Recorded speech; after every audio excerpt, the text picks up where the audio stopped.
Ivongo chinja status. It's what it is on my group. When it's the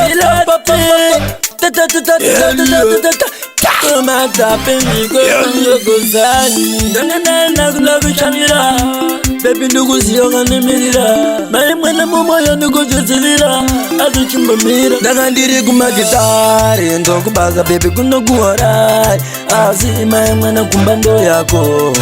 mai mwana kumbando yako ndakandiri kumagitari ndokubaza baby kunokuhorai asi mai mwana kumbando yako mai mwana kumbando yako mamwana sandigaire kana ndano nokafone undichaire asi kana ndavapa basa fone yandidaire ndiro basa rangu baby undichaire ndikuitira iwe kuti ndikushandire baby ndinokumbira unindizise mamwana ndinokumbira achimbonditero sababa vemwana vako akandiri kumagitari ndokubasa baby kunokuhorai asi mai mwana kumbando yako mai mwana kumbando yako ndakandiri kumagitari ndokubasa baby kunokuhorai asi mai mwana kumbando yako mai mwana kumbando yako mai mwana setases ndokubasa kwedu saka tiri kuseta pesi vanokupa pfungwa dzakaipa siye pasineti tikasango dauro nhamo yacho netawes mai mwana gondisira sadza ingandinotisori kana ndatadza hapana chinhu chinorwadza kundinyararira pasina chandatadza ndokubasa baby kunokuhorai asi mai mwana kumbando yako mai mwana kumbando yako ndakandiri kumagitari ndokubasa baby kunokuhorai asi mai mwana kumbando yako mai mwana kumbando yako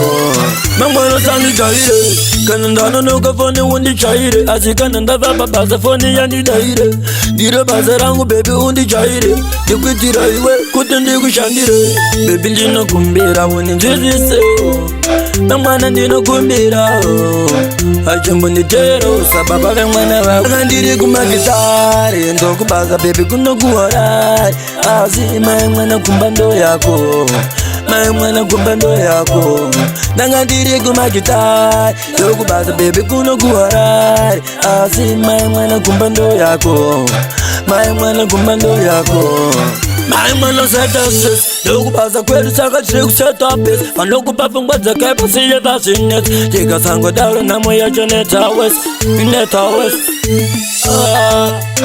mai mwana gondisira sadza ingandinotisori kana ndatadza hapana chinhu chinorwadza kundinyararira pasina chandatadza ndokubasa baby kunokuhorai asi mai mwana kumbando yako mai mwana kumbando yako ndakandiri kumagitari ndokubasa baby kunokuhorai asi mai mwana kumbando yako